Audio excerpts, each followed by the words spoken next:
En Sydney, Australia, allá a principios del siglo XIX, se había cometido un crimen. Lo robado era un pequeño escritorio que había contenido una bolsa de monedas de oro y plata. El valor de aquellas monedas era equivalente a unos $200, pero el ladrón o ladrones habían causado heridas tales al oficial que lo sorprendió en el acto que el policía murió poco después.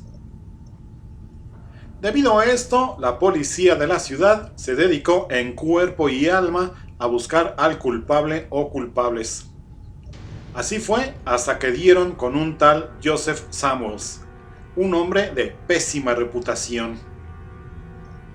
Sobre su persona hallaron algunas de las monedas robadas y, sin más, lo acusaron de haber asesinado al oficial de policía. A nadie interesó que el acusado presentara testigos que corroboraron su historia. Él había ganado las monedas en un antro de juego. Tampoco tuvieron peso los testimonios de otros testigos, quienes aseguraron que Samuels estaba ahogado de borracho el día y la hora del crimen, a muchos kilómetros del escenario del hecho. Finalmente, Joseph Samuels de alguna manera fue convencido de confesar el robo y, sin dilación, la corte lo declaró culpable de asesinar al policía con base en la evidencia circunstancial que ya se ha mencionado. Al confesar el robo que llevó al asesinato, Samuels había metido su propio cuello en la soga. Fue debidamente condenado y la fecha de su ejecución se fijó para septiembre de 1803.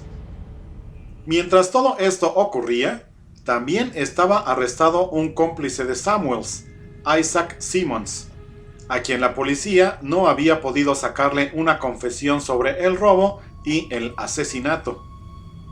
Era comprensible, ya que Simmons ya sabía la suerte que le esperaba a Samuels. Entonces, buscando una maniobra que posiblemente llevara a Simmons a hablar, el jefe de la policía ordenó que Simmons estuviera presente en la ejecución de Samuels. Llegado el día y el momento, a Samuels le fue permitido hablar unas últimas palabras. Reiteró lo dicho en su confesión. Sí, había ayudado a robar el escritorio, pero ahora negó alguna implicación en la muerte del policía. Para sorpresa de todos los presentes, Samuels declaró que el auténtico asesino estaba ahí mismo, entre los espectadores, traído por la policía para ser testigo de la ejecución. Se refería claramente a Isaac Simmons. Cuando Simmons escuchó lo que Samuels estaba diciendo, se puso a gritar como loco, buscando ahogar las palabras del condenado. A pesar de ello, Samuels siguió hablando, siguió describiendo lo ocurrido la noche del crimen y siguió tejiendo una red de sospecha en torno del cuello del alteradísimo Isaac Simmons. Cuando Samuels inició su discurso de despedida, los guardias ya le habían colocado la soga al cuello. Mientras hablaba, había surgido un murmullo sordo entre la multitud presente. El murmullo se habría de convertir en un grito. Exigía que Samuels fuera liberado y que se juzgara a Simmons. Entonces, cuando la multitud se lanzó hacia el cadalso, obviamente dispuesta a liberar al condenado, uno de los guardias azuzó a los caballos de la carreta y el vehículo se desplazó hacia adelante, dejando a Samuels colgando de la soga fatal. Durante algunos segundos, el condenado quedó suspendido en el aire y entonces la cuerda se rompió. Atado de manos por la espalda, Samuels azotó aparatosamente contra el suelo. Los guardias formaron una valla de protección para impedir que los presentes rescataran al condenado.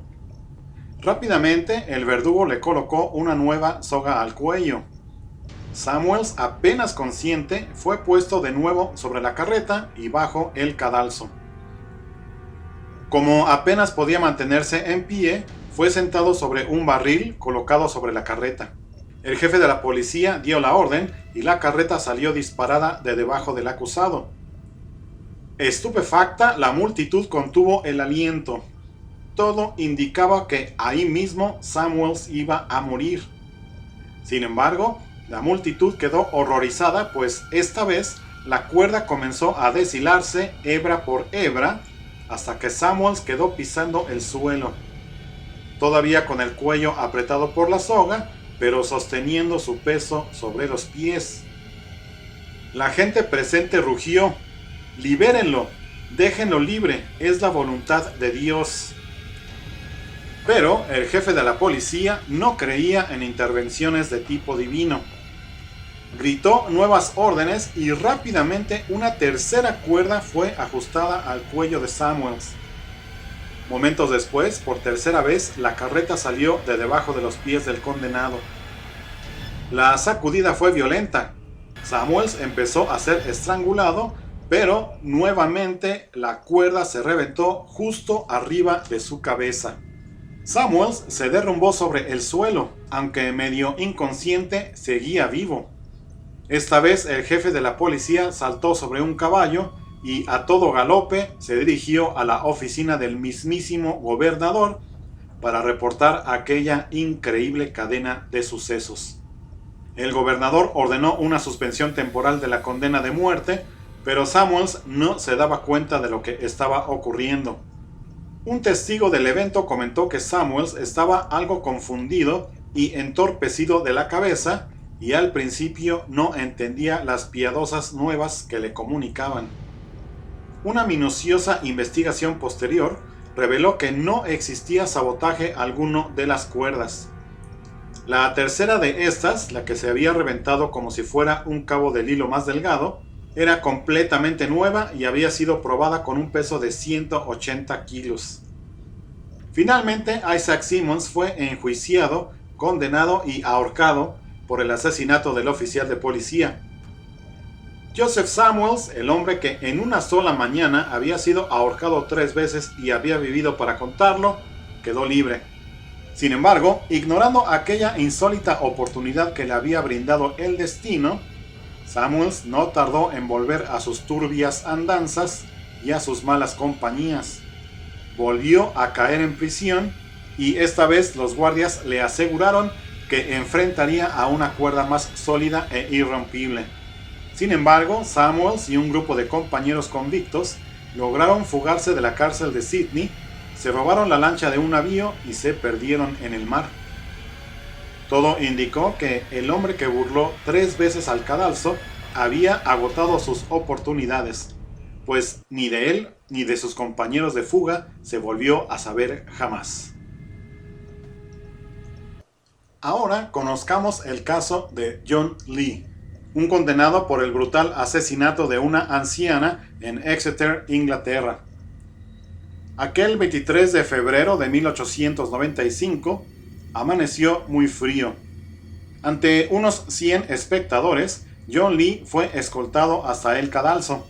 El verdugo era un profesional reconocido que había revisado cuidadosamente la mortal maquinaria del aparato de ejecución. La cuerda había sido probada y aceitada, la trampa del piso del cadalso lubricada, el mecanismo de disparo de la trampa revisado a conciencia y probado varias veces. Un tambaleante John Lee ascendió los 13 escalones a su cita con la muerte. El viento sacudía las ropas que vestían su delgado cuerpo. Se quejaba del frío, pero sus guardias no le hacían caso. Momentos después, Lee quedó parado sobre la trampa y le ataron fuertemente las manos a la espalda. Se le preguntó si quería decir unas últimas palabras, algo a lo que él simplemente respondió moviendo la cabeza negativamente. La señal fue dada y el verdugo accionó el mecanismo de la trampa fatal. No sucedió nada, absolutamente nada. Lee seguía ahí, de pie, la cabeza cubierta por el capuchón negro de condenado, esperando la caída mortal. El verdugo corrió a la parte inferior del cadalso a revisar los mecanismos. Vio que el pasador de la trampa se había retraído correctamente, pero que, por algún motivo inexplicable, la trampa no se había abierto, aunque tenía encima todo el peso de John Lee. Un policía tomó a Lee del brazo y lo hizo retroceder. El verdugo volvió a revisar todo el mecanismo del cadalso, se accionó debidamente y la trampa se abrió de golpe. Volvieron a colocar a Lee sobre la trampa. El oficial en jefe dio la orden.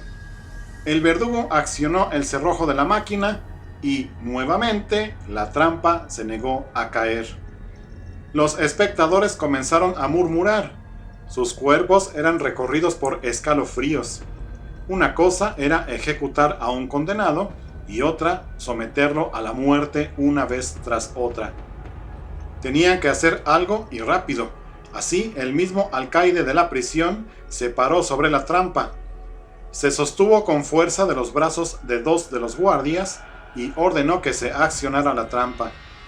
Esta se abrió y solo la fuerza de los guardias impidió que el alcaide diera en el suelo bajo el cadalso. Mientras esta prueba se hacía, John Lee había sido devuelto a su celda sin entender lo que ocurría, ya que hay que recordar que durante su estancia sobre el cadalso había estado con el capuchón negro sobre la cabeza. Entonces los guardias pasaron por él y, por tercera vez, la soga fue colocada alrededor de su cuello.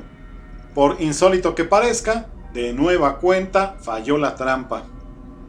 Momentos después se llevó a cabo una cuarta ejecución y la trampa volvió a fallar. El cerrojo se accionaba, pero no se abría la trampa. Para entonces, tanto el alcaide como los guardias se sentían muy nerviosos, incapaces de entender lo que ocurría. Sentían que estaban intentando desafiar a una fuerza superior que se oponía a lo que el deber les obligaba a hacer.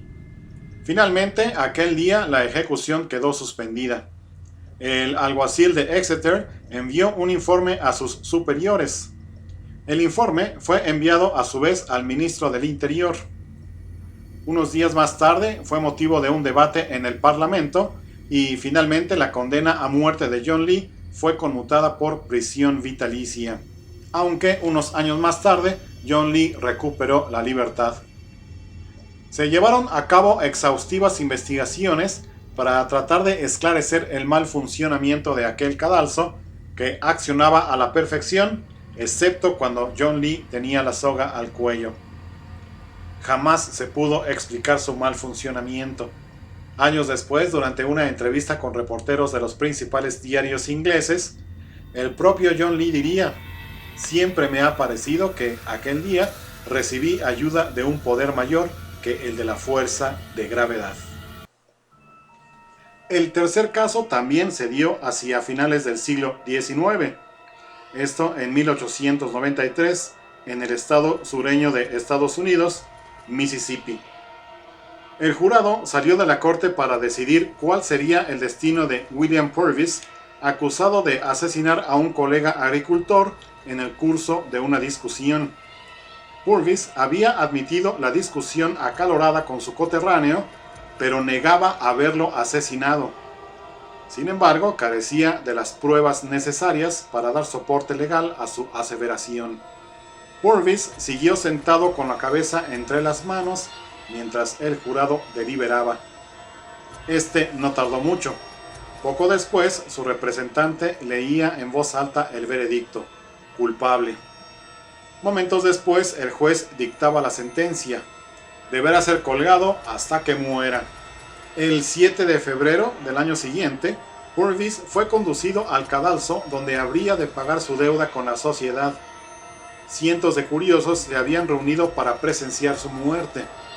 Muchos de ellos sentían que Purvis era inocente, lo conocían de toda la vida y lo juzgaban incapaz de cometer un asesinato. Sin embargo, ahora ya no había nada por hacer. El juicio había concluido, la sentencia se había dictado y la ejecución estaba a punto de efectuarse. El capuchón negro fue colocado sobre la cabeza de Purvis, la soga fue ajustada en torno de su cuello y enseguida el alguacil del condado dio la señal para que fuera accionada la trampa. Purvis cayó por la abertura, pero en vez de que su cuello se quebrara al momento, fue a quedar de pie sobre el suelo. La soga que sujetaba su cuello se había deshilachado. Purvis había salvado la vida. Sin embargo, la orden del juez era que colgara hasta quedar muerto, y sin tardanza los auxiliares del alguacil subieron a Purvis a la parte superior del cadalso, donde el verdugo volvió a acomodarle la soga fatal. Para entonces, la multitud presente se había enardecido. Juraban haber presenciado un acto divino. Purvis había sido perdonado por el cielo mismo. Comenzaron a protestar y pronto sus gritos se volvieron ensordecedores. El alguacil se dio cuenta de que la situación podría volverse incontrolable de un momento a otro.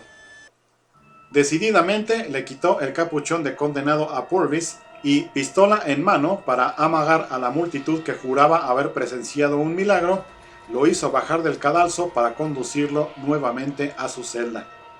Los abogados defensores de Purvis habrían de enviar 3 apelaciones a la Suprema Corte de Justicia del Estado.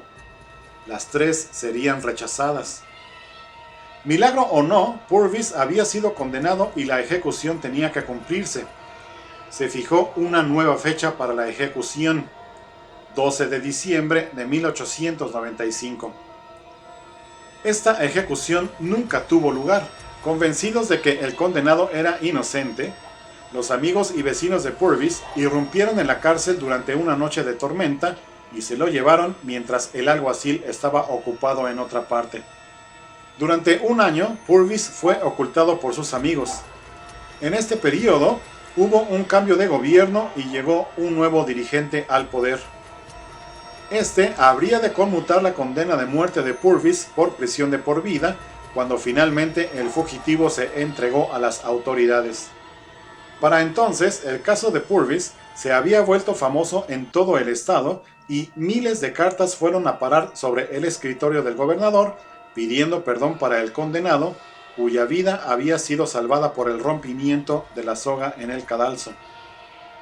A fin de cuentas, el gobernador cedió ante la presión de la opinión pública y William Purvis quedó libre. Pero para muchos quedaba una duda sin resolver. William Purvis, el hombre a quien de manera providencial la justicia no había podido ejecutar, ¿era por ese hecho inocente? Purvis siempre había alegado que no tenía culpa alguna en el crimen que se le imputaba, pero habrían de pasar 21 años antes de que, en 1920, un hombre moribundo dijera que quería confesar algo trascendental antes de pasar a la otra vida. Su nombre era Joseph Birth.